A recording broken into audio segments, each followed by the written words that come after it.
नमस्कार दोस्तों, कैसे हैं आप सब। और आज हम स्टार्ट करेंगे संगम एज। ये हमारा होगा लेक्चर नंबर 13। देखो, संगम एज के बाद से हमारे पास केवल एक मेजर टॉपिक बचता है, वो गुप्ता पीरियड, और हम लोग थोड़ा सा देखेंगे लेटर गुप्ता पीरियड। तो ये हमारी 13वीं क्लास, गुप्ता पीरियड हमारी होगी 14वीं क्लास, और लेटर गुप्ता पीरियड हमारा होगा 15वीं क्लास। तो टोटल 15 क्लास में हम आपकी एंशिएंट हिस्ट्री को कंप्लीट कर देंगे। 22 क्लासेस में आपकी इसके पहले हमने कंप्लीट की है मॉडर्न हिस्ट्री को। तो एंशिएंट और मॉडर्न हमारा खत्म हो गया, और मैंने सोचा था यार कि अब तक आपका रिजल्ट आ जाएगा, और मतलब पेंडिंग जो रिजल्ट है और डेट भी आ जाएगा कुछ कुछ, तो उसके बाद से हम लोग स्टार्ट कर देंगे अपना नेक्स्ट क्लास। ठीक है, वो है करेंट अफेयर। लेकिन करेंट अफेयर पढ़ने का असली मजा तभी है जब जो रुकी हुई चीजें हैं वो आ जाएं। तो अगर ये जो रुकी हुई चीजें वो नहीं आती हैं तो हम लोग एंशिएंट हिस्ट्री को कंप्लीट करेंगे, और रुकी हुई चीजें आ जाती हैं तो हम लोग करेंट अफेयर को स्टार्ट करेंगे। खैर कोई नहीं, हम लोग अपने प्लान पे आगे बढ़ेंगे। संगम एज देखते हैं। देखो, संगम का मतलब ही क्या था। आज हम लोग गए थे संगम, मतलब हम लोग संगम जाते हैं ना, तो मीन्स क्या है कि भाई 3 नदियों का वो मिलन स्थल है। तो संगम का मतलब क्या था, संगम का मीन्स ही होता है, संगम का मतलब ये क्या होता है, संगम का मतलब आपके देखोगे तो होता है परिषद या गोष्ठी। ठीक है, परिषद या गोष्ठी, संगम का मतलब होता है आपके परिषद या गोष्ठी, परिषद या गोष्ठी। ठीक है, ये होता है बेसिकली आपके संगम का मतलब। तो किसकी गोष्ठी, तो बेसिकली तमिल कवियों की गोष्ठी, या तमिल कवियों का हम लोग कह सकते हैं कि ये संगम था। तो ये क्या थी, तमिल कवियों का संगम था, तमिल कवियों का संगम था।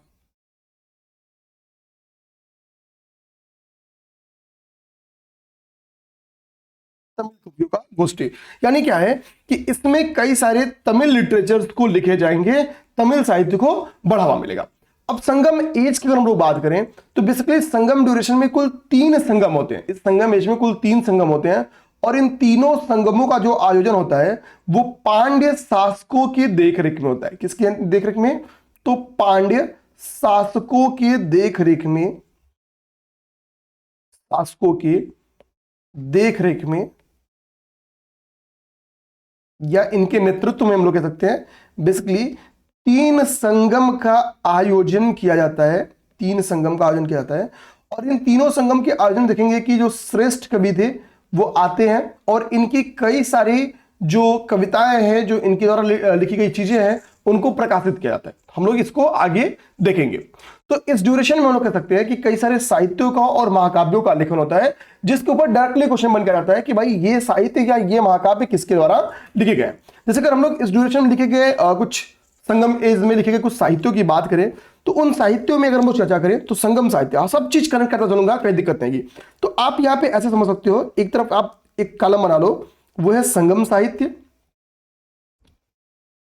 और एक आगे कॉलम बना लो, ये हो गया आपका इसके रचना का। ये पेपर में डायरेक्टली हो सकता हो कि पेपर अगर थोड़ा सा फैक्चुअली आ जाए तो यहां से क्वेश्चन बन के आ सकते हैं। अब संगम साहित्य की अगर हम लोग बात करें तो इसमें सबसे इंपॉर्टेंट जो बात आती है वो आता है तोलकाप्पियम। तोलकाप्पियम, तो तोलकाप्पियम आपसे पेपर में ये भी कुछ पूछ सकता है कि तोलकाप्पियम है क्या, मतलब ये महाकाव्य है, ये प्रेम कथा है, ये व्याकरण है। तो ध्यान रखना, ये एक तमिल व्याकरण है। ये क्या है, तो तमिल व्याकरण है, तमिल व्याकरण है। ठीक है, और तोलकाप्पियम के जो रचयिता हैं उनका नाम है तोलकाप्पियर। ठीक है, ध्यान देना, इनका नाम है तोलकाप्पियर, तोलकाप्पियर।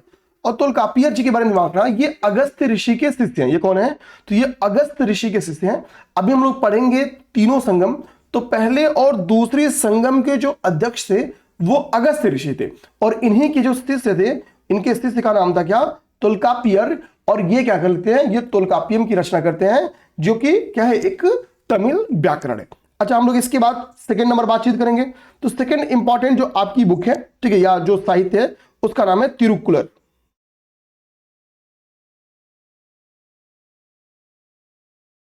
तिरुक्कुरल, या तिरुक्कुरल को ही हम लोग कुरल के नाम से भी जानते हैं, कुरल के नाम से भी जानते हैं। तो तिरुक्कुलर के रचयिता कौन है या इसके रचनाकार कौन है, अगर हम लोग इसकी बात करें तो तिरुक्कुलर के जो रचनाकार हैं उनका नाम है, ध्यान देना, तिरुवल्लुवर।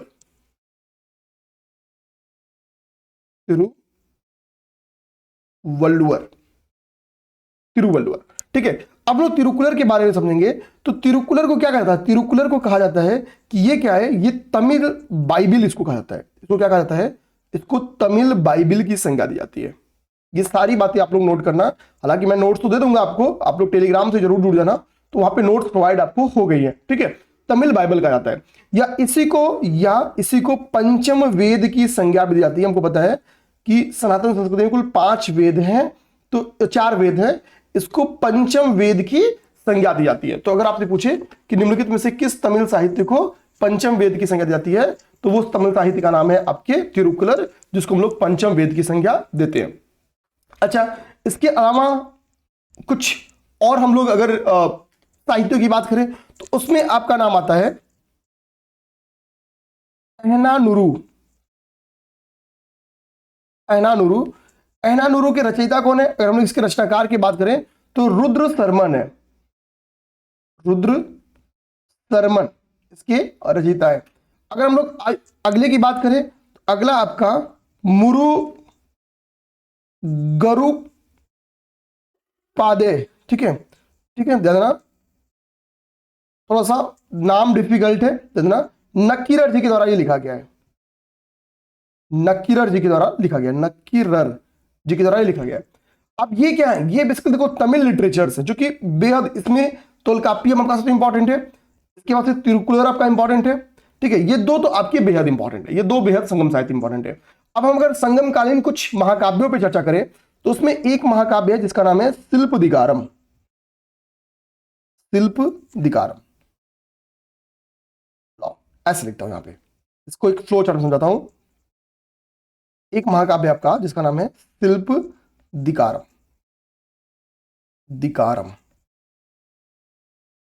ठीक है, शिल्पदिगारम। अब शिल्पदिगारम के बारे में हमको क्या क्या चीजें जाननी चाहिए, क्या क्या हमारे प्रारंभिक परीक्षा के लिए बिल्कुल इंपॉर्टेंट हो सकते हैं, उनको देखो। तो इसको पहली बात, इसके रचयिता कौन है, इसके रचनाकार कौन है? तो इलंगो अडिगल या आदिगल इनके रचयिता है, ठीक है, इलंगो आदिगल कौन है?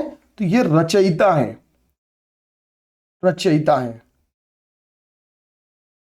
ये रचयिता है।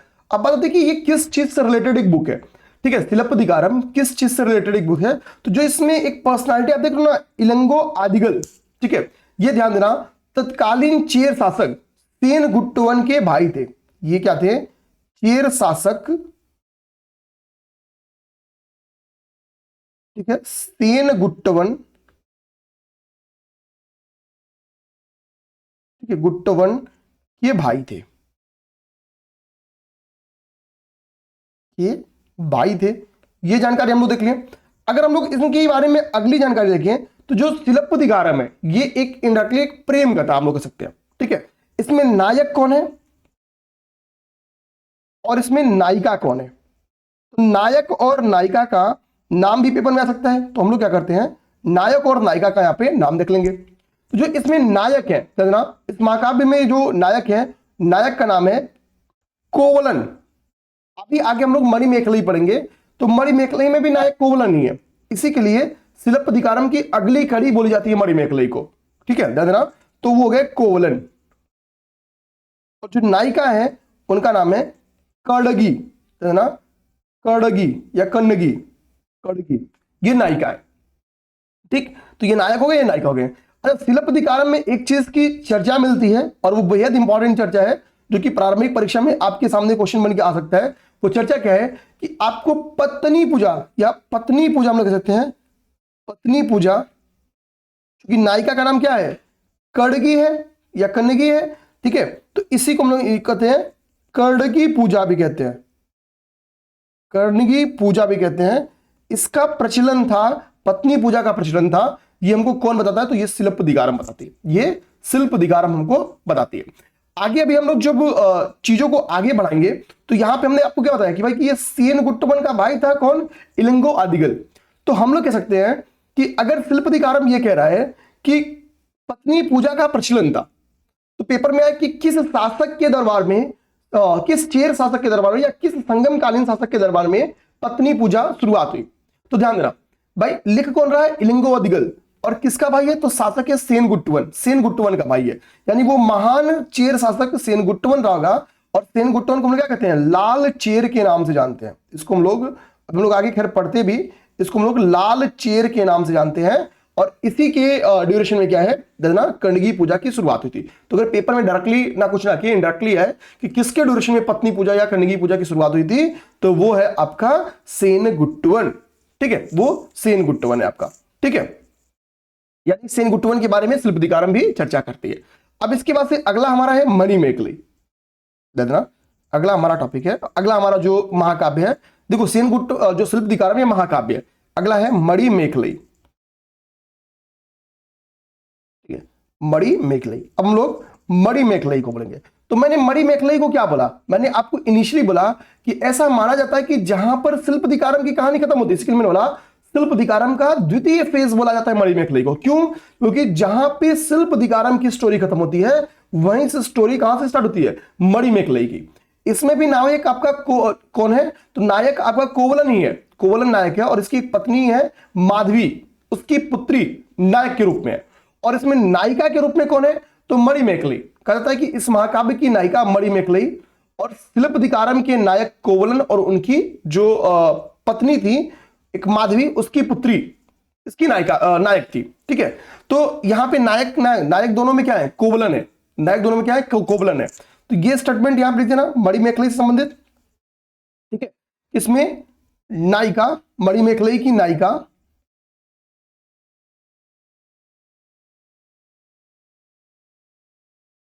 मणि, ठीक है, मेखलाई शिल्पदीकारम के नायक, शिल्पदीकारम के नायक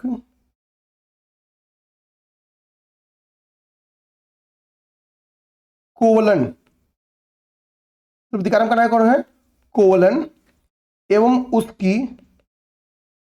इसकी एक और पत्नी थी, उसका नाम था माधवी, एवं उसकी दूसरी पत्नी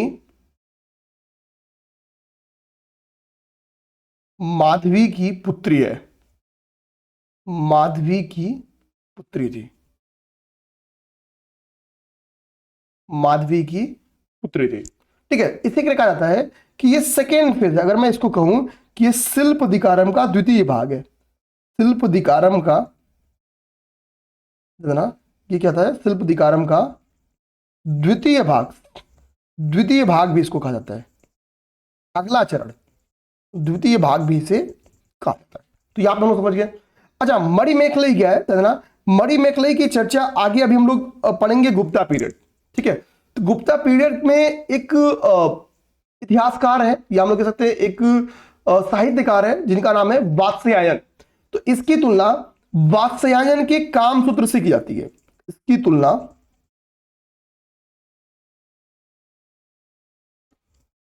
वात्स्यायन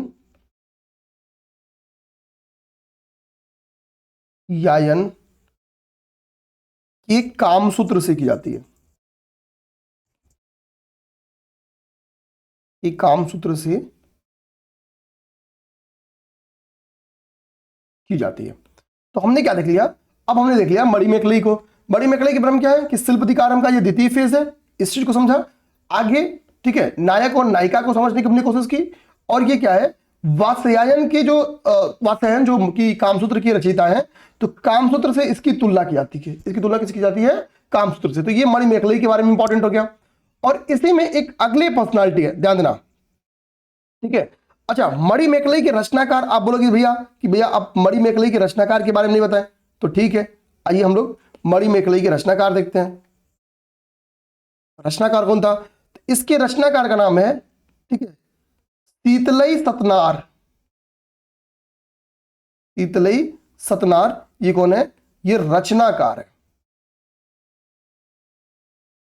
है, और सीतलई सतनार के बारे में कहा जाता था कि ये क्या है, ये बेसिकली एक बौद्ध व्यापारी थे, और इस बौद्ध व्यापारी के द्वारा क्या किया गया था, मणिमेखलाई की रचना की गई थी। अब हमको कैसे बौद्ध व्यापारी थे ये याद रहेगा, आपके दिमाग में क्वेश्चन आ सकता है कि भैया हमको सीतलई सतनार, ठीक है, ये एक बौद्ध व्यापारी थे, ये अगर मैं भूल जाऊं तो इसको कैसे दिमाग में फिर से रिकॉल कराएंगे कि भैया ये एक बौद्ध व्यापारी था। तो देखो, व्यापारी, मणि टर्म्स किससे मिल रहा है, व्यापारी से मिल रहा है कि नहीं मिल रहा है, मणि टर्म्स आपका व्यापारी से मिल रहा है। तो आप सिंपली समझ सकते हो कि जो मणि वर्ड है मींस क्या है, वो एक बौद्ध व्यापारी थे। यहां से भी आप इंटरलिंक करा सकते हो, ठीक है। तो शीतलई सतनार के द्वारा यह रचना की गई थी। इसके रचनाकार कौन है? शीतलई सतनार है। तो हमने शिल्पदीकारम देख लिया और मणिमेखले देख लिया। एक और महाकाव्य देखेंगे, इसके बाद से हम लोग अपने मेन टॉपिक पे पहुंचते हैं। वो रचना है आपकी, वो है जीवक चिंतामणि। जीवक चिंतामणि। पहले इसके लिटरेचर इसलिए पढ़ा दिया क्योंकि लिटरेचर बहुत इंपॉर्टेंट है इसके। जीवक चिंतामणि और इसके लिटरेचर से बेसिकली क्या करते हैं कि सामाजिक, धार्मिक, राजनीतिक जितनी गतिविधियां थी उसके बारे में चर्चा करते हैं। तो मींस क्या है, हमारे लिए बहुत ज्यादा लिटरेचर इंपॉर्टेंस रखते हैं। अब हम लोग जीवक चिंतामणि की बात करें तो पहली बात तो चलो भाई यही देख लेते हैं कि भैया जीवक चिंतामणि के रचनाकार कौन थे। सबसे पहले इस बार रचनाकार बता दो। तो रचनाकार का नाम था इनके, ठीक है,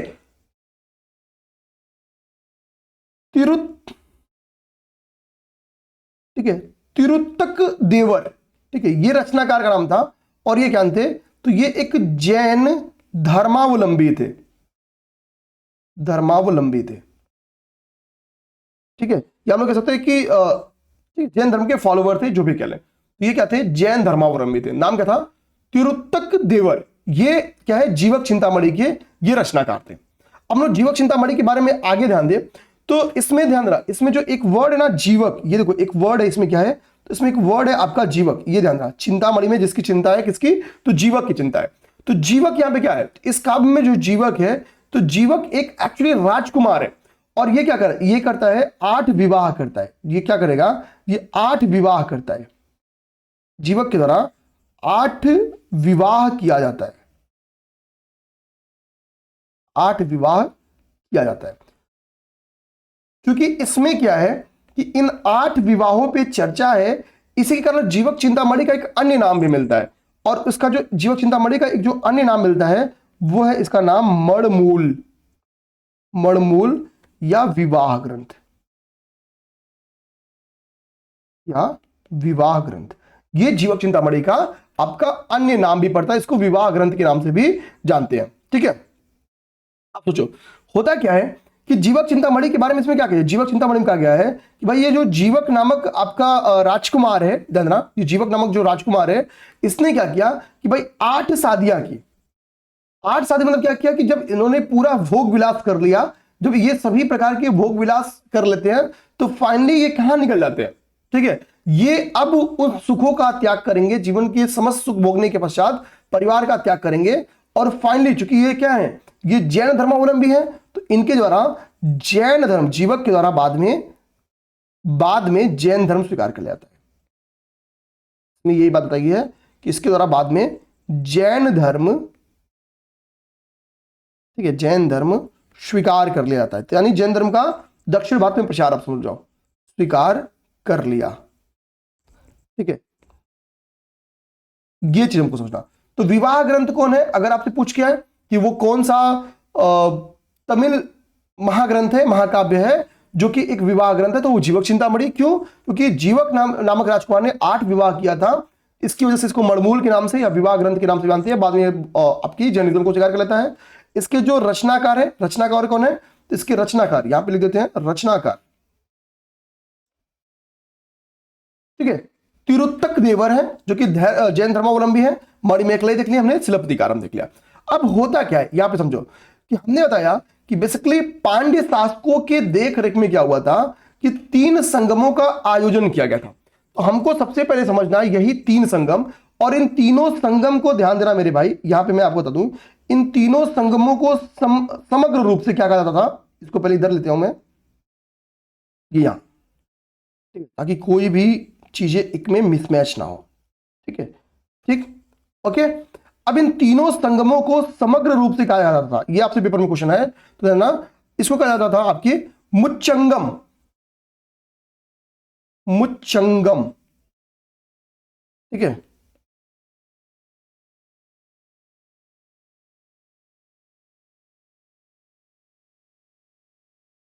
मुच्चंगम कहा जाता, GAM, ठीक है, मुच्चंगम कहा जाता। ये मैंने एक बुक्स में पाया, ये हर जगह पे नहीं लिखा फैक्ट, ठीक है। इतने फैक्ट्स तो जरूरी नहीं है, बट हमारा काम है अभी हम डिटेल पढ़ रहे हैं तो देखते चले, ठीक है। अब हम लोग क्या करते हैं कि फर्स्ट संगम, सेकंड संगम और थर्ड संगम को ध्यान से पढ़ते हैं। अब हम लोग देखेंगे तीनों संगम।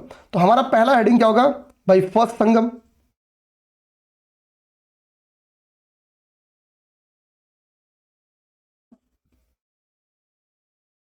अब देखो नॉर्मली संगम के बारे में क्या क्या चीजें आती हैं। नॉर्मली अगर मेजरली हम देखें तो एक तो आपसे पूछ सकता है कि भाई अध्यक्ष कौन थे,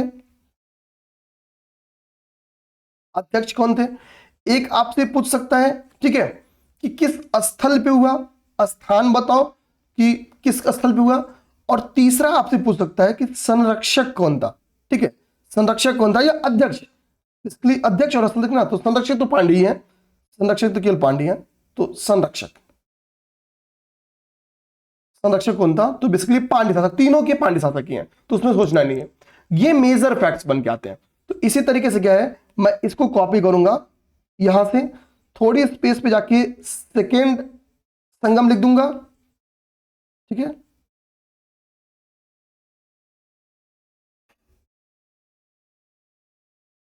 सेकेंड संगम हो गया, और इसी को मैं थोड़ी दूर पे ले जाके पेस्ट कर दूंगा, तो ये हो गया हमारा थर्ड संगम। तो तीनों संगम के पहले हेडिंग मैंने डाल दिया, ठीक है,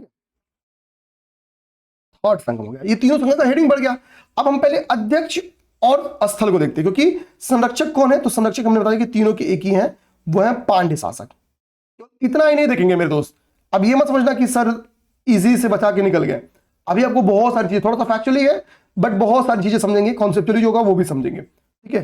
कौन संरक्षक है, पांड्य शासक, बिल्कुल अरेंज करके समझाऊंगा ताकि किसी भी मेरे भाई को दिक्कत ना आए, ठीक है।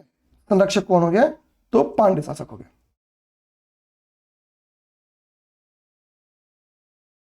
अच्छा हमने संरक्षक देख लिया, अब हमको अध्यक्ष देखना है। देखो प्रथम दो के अध्यक्ष कौन थे, तो प्रथम दो के अध्यक्ष आपके अगस्त्य ऋषि थे,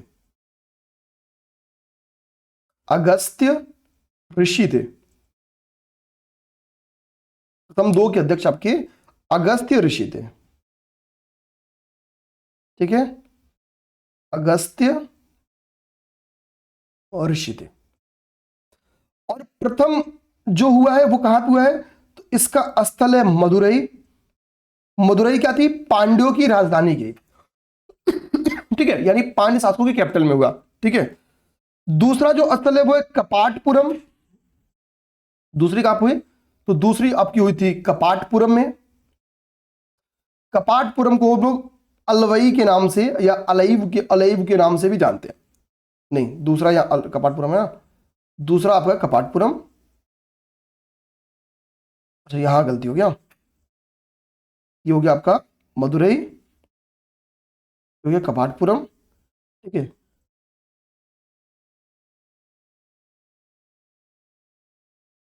अगस्त ऋषि, ठीक है, वो थोड़ा सा मिसमैच हो गया था, ठीक है, सेकेंड और थर्ड में लिख दिया था। तो अगस्त ऋषि, मदुरई, कपाटपुरम। अब हम लोग देखेंगे थर्ड की अध्यक्षता किसने की। पहले दो की अध्यक्षता तो हमने देख ली कि भाई अगस्त ऋषि ने की, तो तीसरे की जो अध्यक्षता किए थे वो कौन थे, तो नक्कीरर के द्वारा इसकी अध्यक्षता की गई थी, नक्कीरर के द्वारा इसकी अध्यक्षता की गई थी।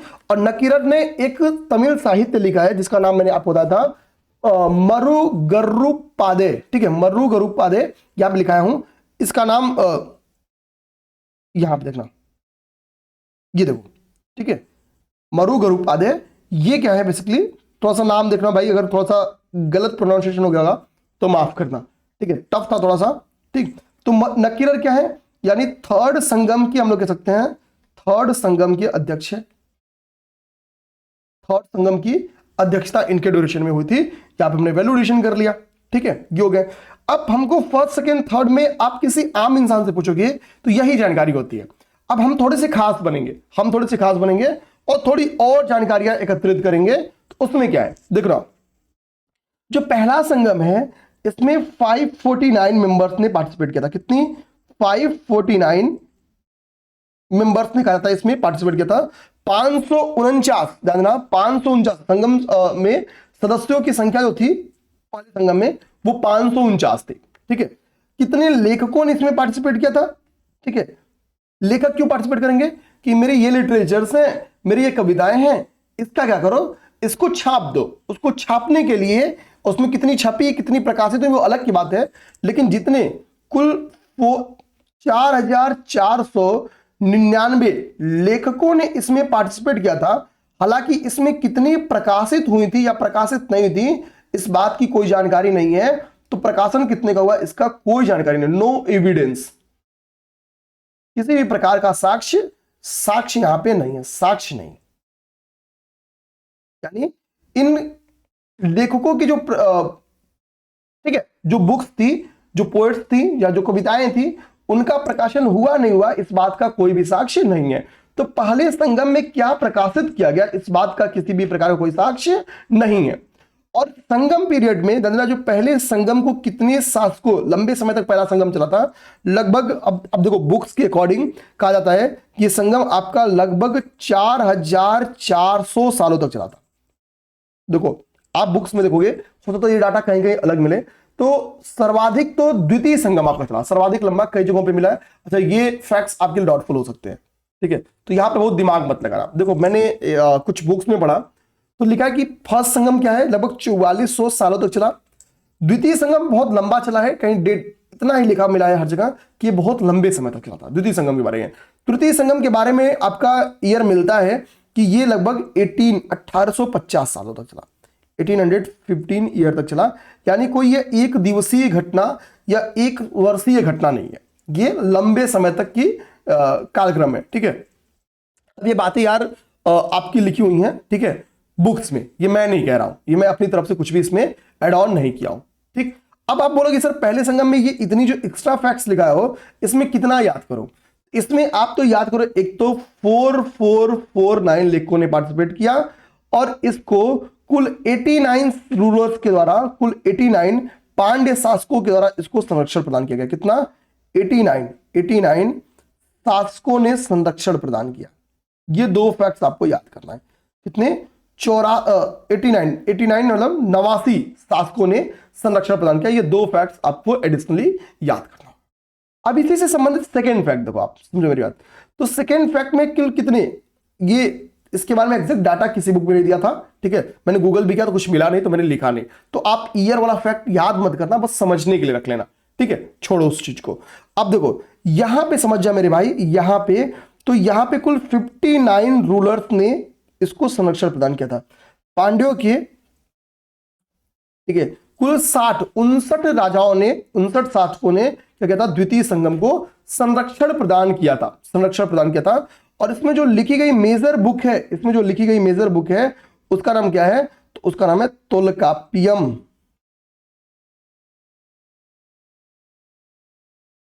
क्या है? तोलकाप्पियम। ये तोलकाप्पियम कहां लिखा गया?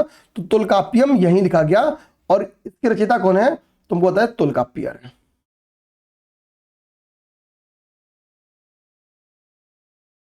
तो आपसे आ सकता है कि द्वितीय संगम में कौन सा संगम साहित्य लिखा गया? तो द्वितीय संगम में जिस संगम साहित्य के ऊपर चर्चा मिलती है वो मिलती है आपकी तोलकाप्पियम। तोलकाप्पियम लिखा गया, ठीक है, तोलकाप्पियम लिखा गया। ये संगम साहित्य है, ठीक है। ये एक तमिल व्याकरण है, हमने ऊपर ही समझ लिया। तो इसमें बस इतना समझेंगे, इसमें कुल 3700 लेखकों ने पार्टिसिपेट किया था। कितना? तो सेकेंड में आपके कुल 3700 लेखकों ने पार्टिसिपेट किया था। तो पेपर आ सकता है कि सर्वाधिक लेखकों ने कहां पे पार्टिसिपेट किया था। अब देखो पहले में कितना पार्टिसिपेट किया? तो पहले में पार्टिसिपेट किया 4449, दूसरे में कितना? 3700। तीसरे में कितने लेखक पार्टिसिपेट किए थे? तो पहला वाला जो है ना, पहला वाला जो है उसमें 1 4 हटा दो। तो पहले वाले में कितने लेखक पार्टिसिपेट किए? 4449, 449। तो तीसरे वाले में पार्टिसिपेट किए हैं 449। इसमें 449 लेखकों ने पार्टिसिपेट किया था। एक तो ये तथ्य मेरे दिमाग में रहना चाहिए, ठीक है, 449, ठीक। और इसमें जानकारी मिलती कि जो सर्वाधिक प्रकाशन हुआ था वो तृतीय संगम में हुआ था। सर्वाधिक जो इन लेखकों का सर्वाधिक जो प्रकाशन हुआ था वो तृतीय में हुआ था, कुल 49, ठीक है। और लेख प्रकाशित किए गए थे या कविताएं प्रकाशित की गई थी। तो इसमें मिलता है कि इसमें कुल जो प्रकाशित हुआ था, ठीक है, कविताएं 49 कविताएं प्रकाशित हुई थी, प्रकाशित हुई थी। अब याद करना देखो कितना सिंपल है। और इसको कितने शासकों का संरक्षण प्रदान हुआ था, ठीक है, कितने शासकों का संरक्षण प्रदान हुआ था? तो 49 रूलर्स का। अब याद करा दूंगा, ध्यान देना, डरना नहीं है।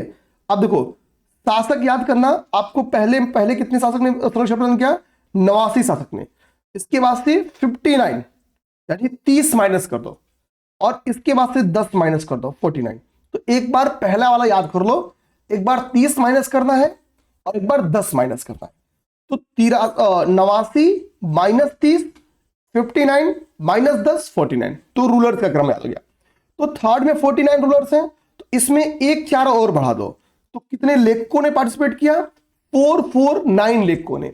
और जिसमें 49 रूलर्स हैं, किसमें? थर्ड में, उसमें कुल कितनी कविताएं भी प्रकाशित हुई? तो 49 कविताएं प्रकाशित हुई थी। याद हो गया। दूसरे में तुल्काप्पियम, तुल्काप्पियर के द्वारा लिखा गया।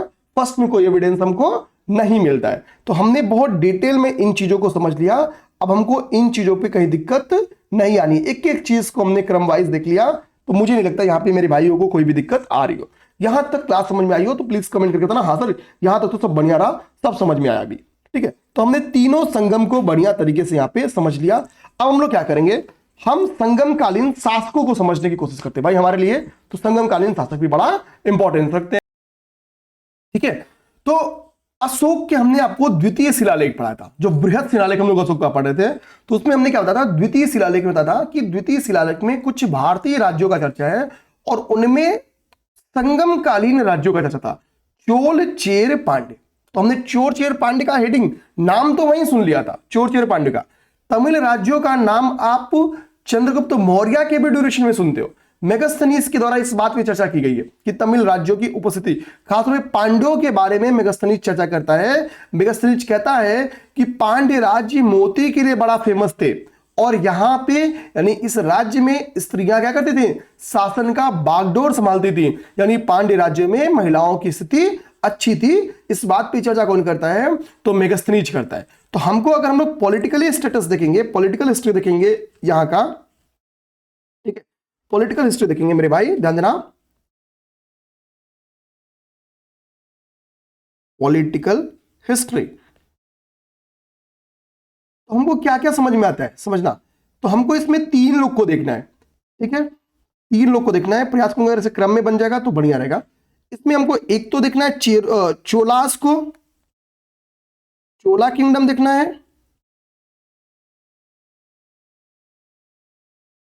चोला किंगडम के बाद हमको चेर किंगडम देखना है।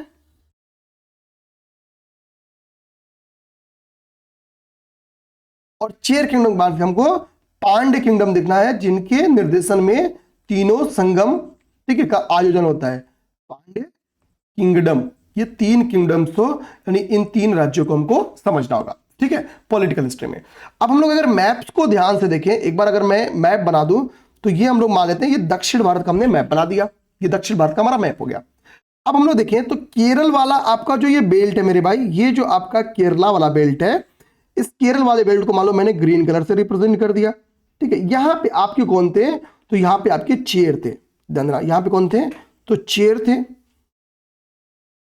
आधुनिक केरला में आपकी इनकी लोकेशन थी। ओके, आधुनिक केरला में इनकी लोकेशन थी। आज के तमिलनाडु वाला बेल्ट देखेंगे ऐसा, ये थोड़ा सा ऐसे बड़ा करके, तो इसको अगर मैं ग्रीन कलर से दिखाऊं तो ये आपका पांड्यों का बेल्ट था। ये किसका बेल्ट था, ये पांड्य शासकों का बेल्ट था।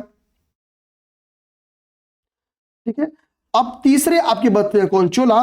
तो ये इतनी एरिया, एक बड़ा एरिया हम लोग कह सकते हैं, ये किसका था, तो ये चोलों का बेल्ट था, ये चोला का बेल्ट था। ठीक है, चोला, चोला पीरियड। अच्छा, हम लोग चोला पीरियड पढ़ते हैं। ये ग्राम शासन के लिए बड़ा फेमस डायनेस्टी था। ग्राम शासन व्यवस्था यहां विकसित थी। ठीक है, और चोल दूसरी बार चीज किस चीज पे जानते हैं, तो ये अपनी नेवी पावर के रूप में जाने जाते हैं। ये क्या थे, तो ये नेवी पावर थे। इन 2 चीजों के रूप में चोला समझे जाते हैं। अब लोग चोर चेर पांडे को सामने से देखते हैं। तो अगर हम लोग सबसे पहले क्या करते हैं, चोल राज्य को समझने की कोशिश करते हैं। जब हम लोग चोल राज्य देखेंगे तो मुझे थोड़ा सा पेन हल्का सेलेक्ट करना पड़ेगा ताकि मैं समझा दे जाऊं। ठीक है, ध्यान रहा। तो अब पहली बात तो होता है कि एक क्वेश्चन आता है कि इनका राज्य विस्तार कहां था। तो एक क्वेश्चन अगर आएगा तो ध्यान देना, पेन्नार रिवर है, पेन्नार नदी से लेकर, ठीक है, वेल्लारू नदी के बीच में इनका किंगडम था। तो हमने क्या देख लिया, इनका प्रसार, इनके किंगडम का प्रसार कहां था, चोला के किंगडम का विस्तार। तो हमने यहां पे इनका विस्तार समझ लिया कि भाई विस्तार कहां था। ठीक है, इनका विस्तार देख लिया। अब हम लोग क्या करते हैं, इनकी कैपिटल देखते हैं, इनकी राजधानी, इनकी कैपिटल देखेंगे। ला जाओ, इनकी कैपिटल देख लेते हैं भाई, इनकी राजधानी देख लेते हैं। तो चोलों की जो राजधानी थी, ध्यान देना कि जो चोलों की राजधानी थी वो दो राजधानी, एक तो शुरू में इनका राजधानी बनता है वह उत्तरी, ठीक है, मंगलूर या मनलूर, ये क्या थी, ये इनकी प्रारंभिक राजधानी थी। उत्तरी मनलूर इनकी प्रारंभिक राजधानी थी। बाद में चोलों ने क्या किया, उरैयूर और तंजावुर को भी अपनी कैपिटल बनाई। उरैयूर और तंजावुर को भी अपनी कैपिटल बनाई। तो ये हो गया उत्तरी मंगलूर, उरैयूर और तंजावुर, ये क्या हो गया, ये बेसिकली कैपिटल हो गया। तो चोला किंगडम में हमने देख लिया कि किन किन के बीच में थी और इनकी कैपिटल्स क्या थी। कैपिटल्स अक्सर पेपर में आएगा, चांसेस है कि कैपिटल पे ही क्वेश्चन बना के आ जाए। स्पेशली देखो कोई ठीक नहीं है, बेसिकली इसके लिटरेचर्स और इसके कैपिटल्स ये ज्यादा इंपॉर्टेंस रखते हैं। ठीक है, अब हम लोग देखेंगे कैपिटल हमने देख लिया। अब एक महत्वपूर्ण शासक है चोलों का जिसके बारे में हमको जरूर पढ़ना चाहिए। उस शासक का नाम क्या है, तो उस शासक का नाम है करिकाल। ठीक है, ध्यान देना, उस शासक का नाम है करिकाल। तो हम लोग करिकाल के बारे में समझेंगे, करिकाल के बारे में समझेंगे। तो करिकाल के बारे में क्यों पढ़ना, ये सबसे प्रमुख शासक चोलों का माना जाता है। ठीक है, क्यों माना जाता है सबसे प्रमुख शासक, तो भैया आपको जो दो यहाँ पे दो राजा देख रहे हैं ना, चेर किंगडम और पांड्य किंगडम, तो चेर और पांड्य दोनों किंगडम के राजा जो करिकाल के समीपवर्ती राजा थे, समकालीन राजा थे, उन दोनों ही राजाओं को इन्होंने पराजित किया था। तो इसने क्या किया था, चेर एवं पांड्य शासकों को पराजित किया था। तो चेर एवं पांड्य शासकों को, ठीक है, पांड्य शासकों को पराजित किया था।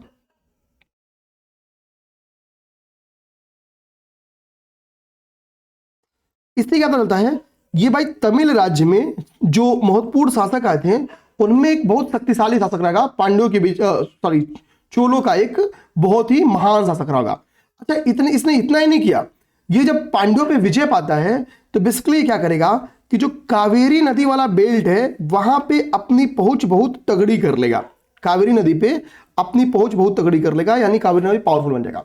और कहा जाता है कि इसने केवल वहां पे पावर अपना नहीं बढ़ाया, वहां पे इसने 160 किलोमीटर लंबा, 160 किलोमीटर लंबा कावेरी नदी पर एक बांध भी बनवाया था।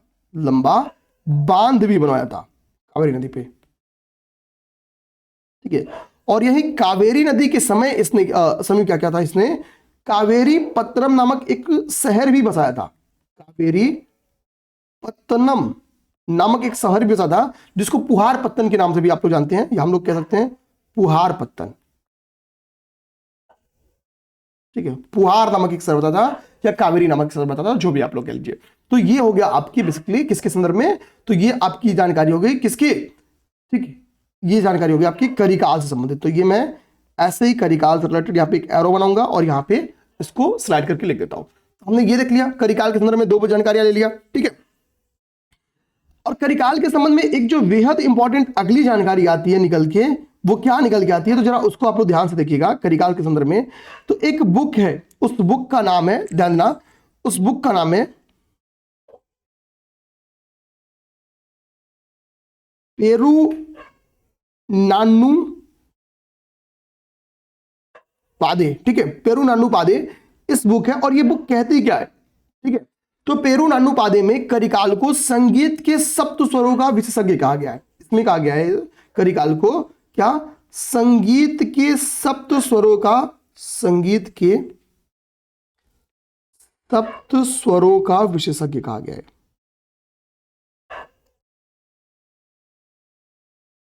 विशेषज्ञ कहा गया है। ठीक है, संगीत के सप्त स्वरों का विशेषज्ञ है। ये तो करिकाल के संदर्भ में जानकारी होगी। ठीक है, अब उम्मीद करेंगे कि ये आपको दे दूंगा तो आपको समझ में भी आएगा। ठीक है, थोड़ा शॉर्ट में रहेगा लेकिन समझ में आएगा। ठीक है, आप कहोगे तो मैं थोड़ी थोड़ी ऐसी जानकारी इसको ऐसे एक्सप्लेन कर दूंगा। ठीक है, थोड़ा सा एक्सप्लेन क्या मतलब थोड़ा बड़ा कर दूंगा, तो शायद थोड़ी मोड़ी जो जिसको नहीं भी देख रहा होगा तो उसको दिख जाएगा। ठीक है, ये हो गया। अब हम लोग आएंगे नेक्स्ट, हमारा है चेर किंगडम। चेर को हम लोग देखेंगे। इतना हमको चोला के बारे में समझना है, अभी चेर किंगडम समझते हैं। चेर किंगडम जो आप लोग समझते हैं तो ध्यान देना, इसका जो पहला रूलर, जो चेरों का प्रथम शासक मिलता है, उसका नाम है उदयन जेरल। देना, उदयन जेरल। जेरल, ये क्या है, इनका प्रथम शासक है, प्रथम शासक है। ठीक है भाई साहब, यहाँ पे कुत्ते भी तेज से भौंक रहे हैं। ठीक है, तो एक बार क्लास को थोड़ा सा पॉज करता हूँ, देखता हूँ क्या पता ये लोग चुप हो जाए। ठीक है भैया, बहुत मेहनत से पढ़ाया। ठीक है, हमने क्या पढ़ा कि भाई चेर शासकों का जो प्रथम शासक था उसका नाम था उदयन जेरल। इसके बारे में बस इतना इंपॉर्टेंट है, देखो इसका पुत्र था, इतिहास बताता है कि वो बलवान था, बुद्धिमान था, लेकिन उसने बल प्रयोग किसके साथ किया ये नहीं पता है। मतलब कुछ विजयों की चर्चा मिलती है उसके, लेकिन किस प्रकार के विजय की, मतलब किसको हराया, इसकी चर्चा नहीं मिलती है। ठीक है, इसके पुत्र का नाम था, ध्यान देना, ठीक है, इसके पुत्र का नाम था नेदुन जेरल, नेदुन जेरल। ठीक, और इसी नेदुन जेरल का पुत्र था दंदना, वह सेन गुट्टवन। और सेन गुट्टवन के बारे में मेरे भाई, गुट्टवन के बारे में हमने बहुत सारी चीजें पढ़ ली। हमने क्या पढ़ा था कि भाई सेन गुट्टवन का ही क्या था, भाई था इलांगो इदिगल, जिसने शिलप्पधिकारम की क्या की, रचना की थी। ठीक है, हमने सेन गुट्टवन के बारे में ये भी पढ़ा कि सेन गुट्टवन को हम लोग क्या कहते थे, तो सेन गुट्टवन को हम लोग लाल चेर के नाम से भी जानते थे, लाल चेर के नाम से भी जानते थे। ये सारी बातें हमने क्या की थी, ऑलरेडी पढ़ रखी है। सेन गुट मतलब हमने इनडायरेक्टली चेर के बारे में, डायनेस्टी एज अ किंगडम जो जानना चाहिए था, हम ऑलरेडी जान रहे थे। हमको बस इंपॉर्टेंट एक चीज बस जाननी है यहां से आगे, क्योंकि यहीं से पांड्यों का लिंक है, तो हम लोग को समझना होगा।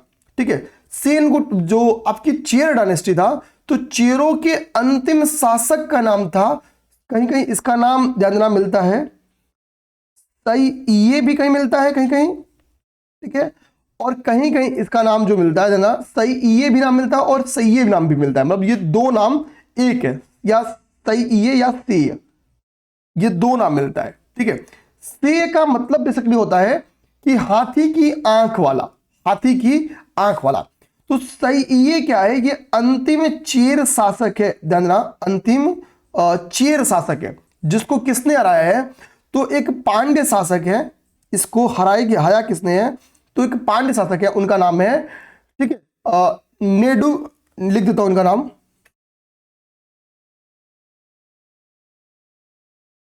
नेडुंजेलियन। ठीक है, ये क्या है, ये पांड्य शासक है, पांड्य शासक है। इन्होंने क्या किया था, पराजित किया था, नेडुंजेलियन, नेडुंजेलियन ने, पांड्य शासक है, इन्होंने इसको क्या किया था, पराजित किया था। और हम लोग ये कह सकते हैं कि नेडुंजेलियन, इससे पता चलता है भाई कि पांड्य शासकों को, मतलब इन्होंने चेर शासक को पराजित किया, मींस नेडुंजेलियन पांड्य शासकों का एक महान शासक रहा होगा, एक बड़ा शासक, एक योग्य शासक रहा होगा। नेडुंजेलियन नाम बहुत टफ है, याद रखना। ठीक है, थोड़ा सा तमिल शासकों में नाम थोड़े से टफ होते हैं। ठीक है, नेडुंजेलियन। ठीक है, ये हमने देख लिया। अब हम लोग जब मतलब चेर के बारे में इतनी चीज देखनी है, अब हम लोग जब पांड्यों के बारे में पढ़ते हैं, तो पांड्यों के बारे में एक तो हमने देख लिया भाई तीनों संगम का आयोजन इन्हीं के ड्यूरेशन में हुआ है। ठीक है, और मेगस्थनीज, पांड्य शासकों के बारे में जो प्रारंभिक चर्चा मिलती है वो मेगस्थनीज करता है। कौन करता है, मेगस्थनीज करता है। क्या कहता है, पांड्य शासकों को मोती के देश के रूप में रिप्रेजेंट करता है। वो कहता है कि ये मोती के लिए बड़ा फेमस थे, और यहाँ पे जो स्थिति थी महिलाओं की बहुत अच्छी थी, महिला यहाँ पे शासन व्यवस्था में पार्टिसिपेट करती। तो मेगस्थनीज दो जानकारियां देता है। एक तो कहता है कि ये वंश जो था ये मोती के लिए प्रसिद्ध था, मोती के लिए क्या था, प्रसिद्ध था। एक तो बात भाई जो बताता है वो ये बताता है। ठीक है, दूसरी जानकारी मेगस्थनीज के द्वारा क्या दी जाती है, ये दी जाती है कि बागडोर, शासन का बागडोर, शासन का बागडोर, यानी जो कमान था वो स्त्रियों के हाथ में था, स्त्रियों के पास था। ये मेगस्थनीज क्या करता है, बेसिकली दो जानकारियां देता है। ठीक है, पांड्या किंगडम के बारे में हमने ये चीज देख लिया। ठीक, पांड्या किंगडम के बारे में अब हमको पांड्या किंगडम के बारे में और क्या जानना है, तो एक तो हमने नेडुंजेलियन के बारे में ऑलरेडी पढ़ लिया कि नेडुंजेलियन एक पराक्रमी था। नेडुंजेलियन के बारे में कहा जाता है, अगर हम लोग इसी नेडुंजेलियन को उठाएं और यहां पे पटक दे, यहां पांड्य शासकों के पास पटक दे इसको, नेडुंजेलियन को थोड़ा सा छोटा करके, ठीक है, ऐसे। तो नेडुंजेलियन के बारे में कहा जाता था कि इसने अपने दो पड़ोसी राज्यों, पड़ोसी कौन होंगे, तो एक तो चेर, तो मुझे लगता है दूसरे चोलास की बात कर रहा। तो इसने अपने दो, मतलब चोल की बारे में जानकारी नहीं मिलती है, एक सोर्स बताता है, ठीक है, इसने अपने 2 पड़ोसी राज्यों को हराया है। तो एक पड़ोसी राज्य तो चेर पता है क्योंकि से को इसी ने पराजित किया, दूसरा पड़ोसी कौन था ये उस सोर्स में लिखा नहीं है, लेकिन उस सोर्स में ये लिखा है कि इसने अपने 2 पड़ोसी राज्यों को हराया था। ठीक है, ध्यान देना, ये हमने देख लिया। ठीक है, अब आगे अगर हम नेडुंजिलियन के बारे में बात करेंगे तो एक बुक है, उसका नाम है मदुरै कांजी। तो मदुरै कांजी नामक एक रचना है जो मदुरा एवं पांड्यों से संबंधित है, और ये क्या करती है, नेडुंजिलियन के बारे में कहती है कि ये एक बहुत ही कुशल शासक था। तो यानी इसके संदर्भ में केवल कुछ जो एक एग्जांपल मिलती है, तो एक बुक से भी मिलता है, एक रचना से भी मिलती है, और उस रचना का नाम क्या है, उस बुक का नाम क्या है, रचना या बुक है, उस बुक का नाम क्या है मेरे भाई, तो ध्यान देना, उस बुक का नाम है मदुरै। मदुरै क्या थी, पांड्यों की राजधानी थी। कांजी, मदुरै कांजी से इस बात की हमको जानकारी मिलती है, ये बुक है, ये कहती है कि क्या था, नेडुंजिलियन, नेडुन और जे से जिलियन, एनजे जो था, नेडुंजिलियन जो था वो क्या था, एक योग्य या प्रमुख शासक था, एक योग्य शासक था। ठीक है, एक योग्य शासक था। ठीक है, ये सब चीज हमने बेसिकली देख लिया। अब हम लोग पांड्यों के बारे में अगर एक चीज और समझे तो देखो, पांड्यों की हम लोग को एक तो आप चाहो तो कैपिटल बता दो, कैपिटल बता क्या दो भाई, हमने मदुरै के बारे में बार बार पढ़ा है कि मदुरै में क्या हुआ, प्रथम संगम का आगमन हुआ था, तो मदुरै इसकी क्या थी, कैपिटल थी, कैपिटल थी। पांड्यों की कैपिटल क्या थी, मदुरै थी। अच्छा, इतना ही नहीं, इसकी एक तटीय राजधानी भी थी जिसका नाम था कोरकई या कोरकाई। तो पांड्यों की एक तटीय राजधानी भी थी जिसका नाम था कोरकाई, और कोरकाई क्या थी, ये तटीय राजधानी थी, तटीय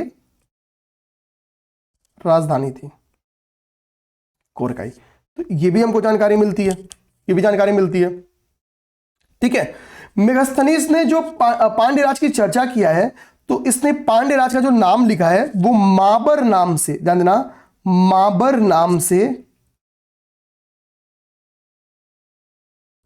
पांड्यों का उल्लेख किया है, पांड्यों का उल्लेख किया है, पांड्यों का उल्लेख किया है। एक तो आपके लिए ये भी अच्छा सा फैक्ट हो सकता है, माबर नाम से पांड्यों का उल्लेख किया है। ठीक है, अगर हमने यहाँ पे चोलास देखा था तो ध्यान देना, चोला की एक और भी कैपिटल थी पुहार। क्वेश्चन आ जाए कि किस तमिल राज्य की कैपिटल पुहार थी, पुहार क्या था, तो समुद्र तटीय राजधानी थी। ठीक है, एक पुहार बंदरगाह भी था, ध्यान देना, समुद्र तटीय राजधानी थी।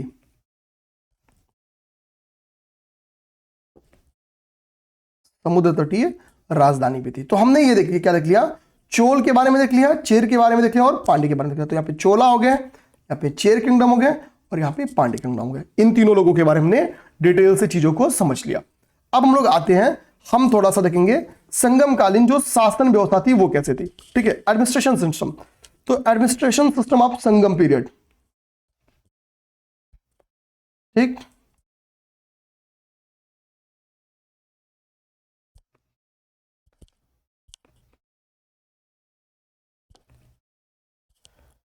Administration of Sangam period, Sangam period, ध्यान देना।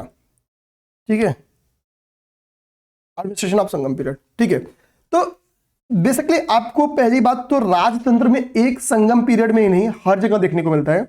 आपको यहाँ पे वंशानुगत राजतंत्र हर जगह देखने को मिलेगा, तो भाई वंशानुगत राजतंत्र आपको यहां भी देखने को मिलेगा। अब बात आती है कि क्या उत्तराधिकार का नियम यहां पे पहले से ही पता था, मतलब ज्येष्ठ पुत्र का नियम लगता था, तो यहां पे उत्तराधिकार संबंधी नियम स्पष्ट नहीं थे। ध्यान देना, यहां की एक विशेषता क्या थी, उत्तराधिकार संबंधी नियम स्पष्ट नहीं थे, उत्तराधिकार नियम जो थे वो अस्पष्ट थे, अस्पष्ट थे। बेसिकली क्या था, उत्तराधिकार के लिए युद्धों का सहारा लिया था। ठीक है, युद्धों का सहारा, यानी युद्ध हुआ करते थे, कौन अगला राजा बनेगा, युद्धों का सहारा लिया था। ठीक, अगर हम लोग इनके एडमिनिस्ट्रेशन सिस्टम को डिवाइड करें तो राज्य, मतलब अगर पूरे के पूरे जो इनका देश है, ठीक है, जैसे मान लो कि पांड्या, उसको हम लोग क्या करेंगे, कुछ राज्यों में डिवाइड करते हैं जिसको हम लोग मंडलम के नाम से जानते थे। ठीक है, अगर हम लोग डिवीजन देखें, विभाजन देखें, प्रशासनिक व्यवस्था का अगर विभाजन देखें तो विभाजन में हमको प्रशासनिक व्यवस्था को क्या देखने को मिलता है कि सबसे ऊपर मंडलम ना, मंडलम था। मंडलम बेसिकली संपूर्ण राज्य को, हम लोग राज्य नहीं, संपूर्ण राज्य को, मतलब पूरे देश को रिप्रेजेंट करता था। ठीक है, पहले मेरे से गलत निकल गया था, माफ करना। तो संपूर्ण राज्य को रिप्रेजेंट करता था। इसके बाद से एक वर्ड आता है नाडु, ध्यान देना, नाडु। तो यहाँ पे नाडु जो रिप्रेजेंट करता था वो आपके प्रांत को रिप्रेजेंट करता था, प्रांत को रिप्रेजेंट करता था।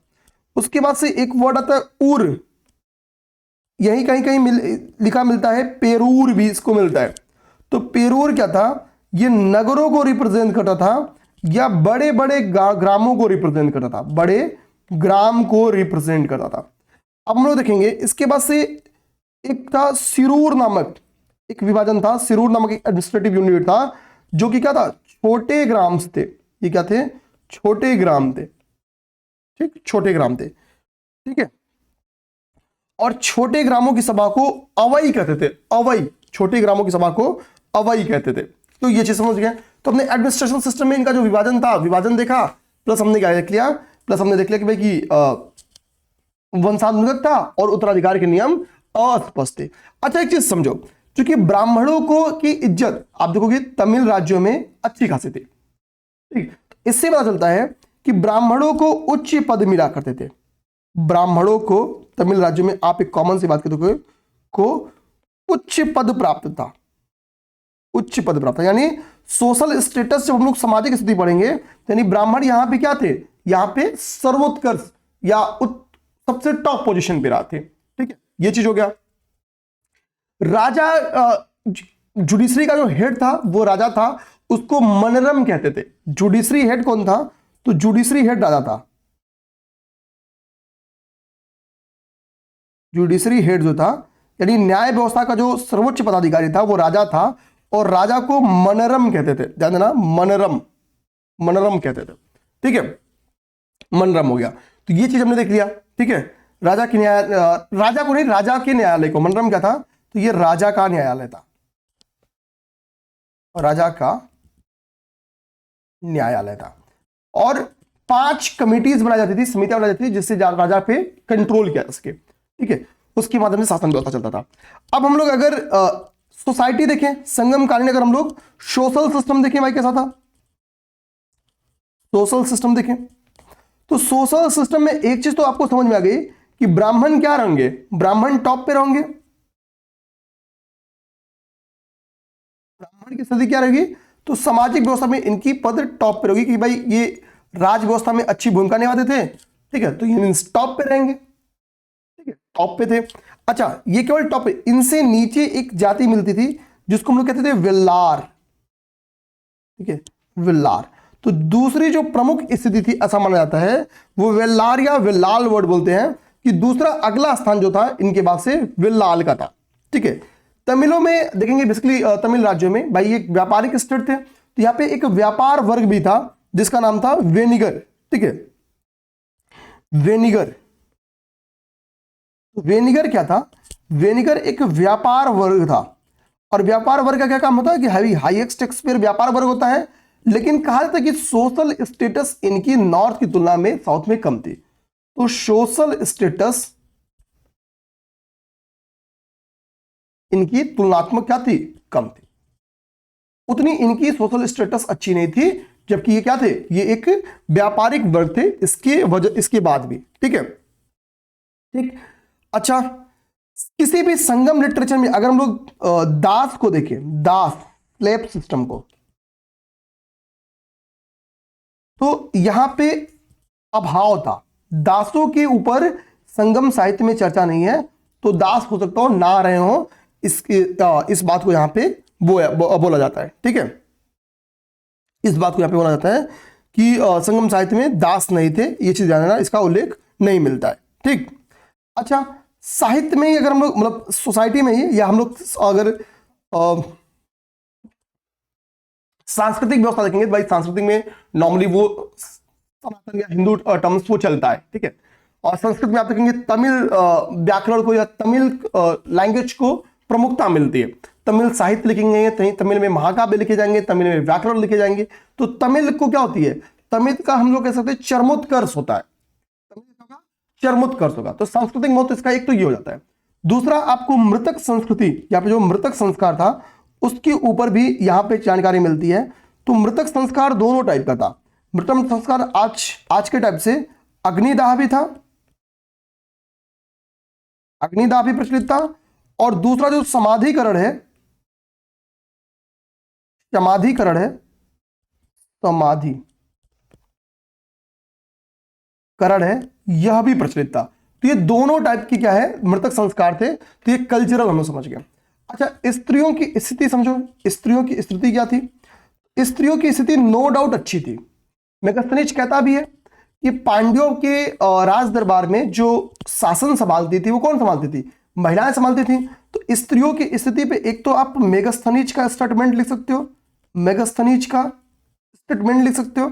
दूसरा, ये कहा भी जाता है, ध्यान देना यहाँ पे महिलाओं के संदर्भ में कि कुछ महिलाएं कवित्री हुई हैं। इस ड्यूरेशन में महिलाएं कवित्री हुई हैं, और कवित्री हुई है मतलब क्या कि पठन पाठन में थोड़ी इनकी भूमिका अच्छी रही होगी। जैसे दो कवित्रियों का नाम मिलता है, एक कवित्री का नाम है ओवैयर, ध्यान देना, ओवैयर, और एक कवित्री का नाम है, ध्यान देना, नचेलियर, नचेलियर। ये दो कवित्रियां हुई हैं जो बताता है कि भाई कि महिलाओं की स्थिति तुलनात्मक अच्छी थी।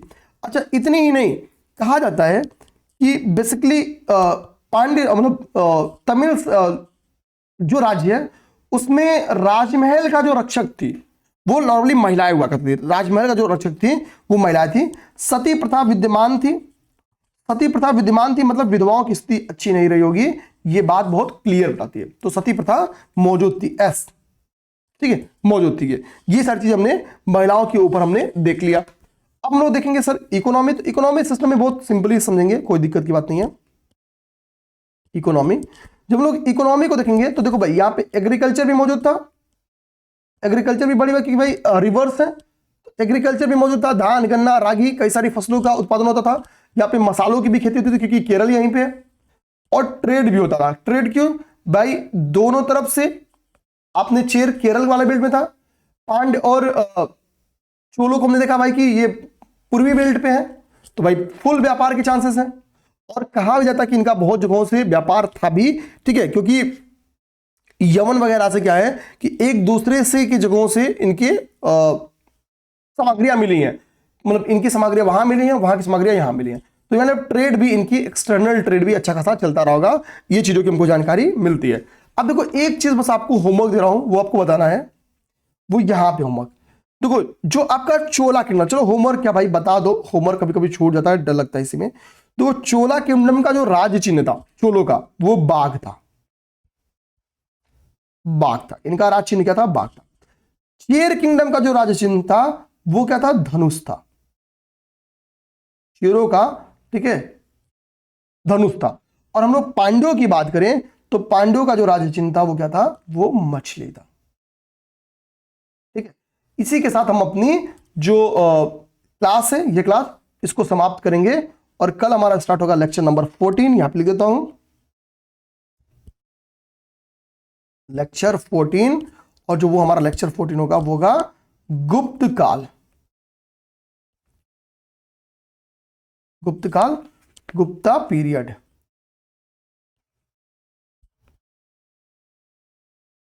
ओके, तो हम लोग कल देखेंगे गुप्ता पीरियड। और इसकी इंट्रो देने का कोई मतलब है नहीं, क्योंकि जब क्लास ही लगभग 1 घंटे की हो चुकी है तो इसकी इंट्रो क्या ही दिया जाए। हम लोग देखते हैं इसको नेक्स्ट क्लास में। जय हिंद, जय भारत। वीडियो अच्छी लगी हो तो कमेंट करना, ठीक है, शेयर भी कर देना, सुझाव देना हो तो वो भी दे देना।